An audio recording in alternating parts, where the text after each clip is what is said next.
Bonjour à tous, madame et mes collègues qui sont mes auditeurs.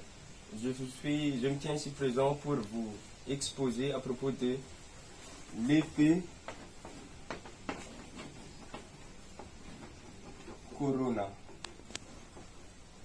Qu'on peut entendre par l'effet couronne. Directement, on va passer historiquement. Cet effet a été découvert dès le XVIIIe siècle avec le type de Geissler, mais ils n'ont pas resté là-bas, mais ils ont continué leurs recherches au XXe siècle avec la collaboration de Tesla et Peck. Il est devenu un indicateur important des pertes dans les lignes de transmission. La définition de l'effet Corona est une décharge électrique qui se produit lorsque le champ électrique autour d'un conducteur, généralement haute tension, ionise l'air environnant. Cela crée un halo lumineux, souvent accompagné d'un grillissement et d'une odeur d'ozone. On peut observer ces phénomènes microscopiquement. Lorsqu'un atome ou une molécule neutre, un fluide environnant l'électrode est ionisé par un événement exécuteur. Par interaction avec un proton, un ion positif et un électron sont libérés. Ces deux particules étant de charge inverse, les champs électriques créent sur chacun d'elles une force électrique égale en norme, mais le sens opposé est se séparer, empêchant leur recombinaison et leur apportant une énergie cinétique importante. Ceci initie le phénomène de claquage.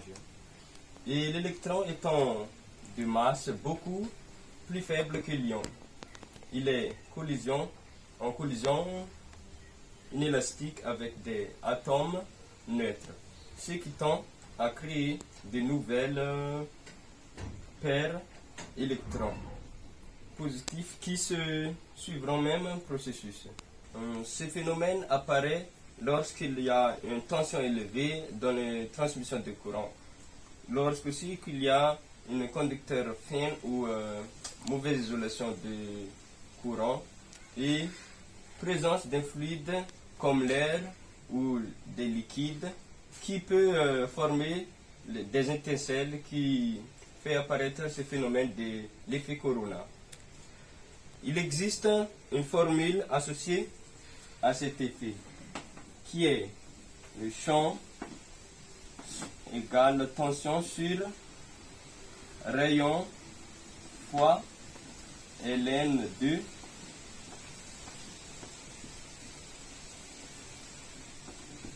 le V là c'est la tension et le R est le rayon de fil, puis le D qui est distance entre le conducteur.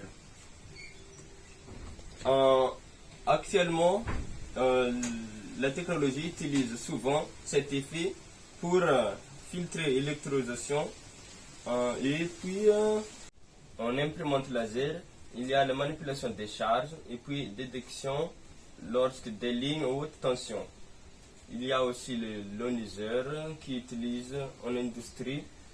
Et puis, il présente beaucoup d'inconvénients, comme par exemple, il y a la perte d'énergie, parce que cet effet provoque une étincelle, et il y a le vieillissement des isolants, et il y a le bruit audite et émission de gaz, qui est le bruit d'une étincelle. En conclusion, on peut dire que cet effet est bien parfois indésirable, mais ce phénomène provoque souvent des causes indésirables, parce que cet effet peut causer des pertes comme les pertes des fils ou aussi des pertes des appareils. C'est ainsi que s'achève cet exposé. Je vous remercie de votre attention.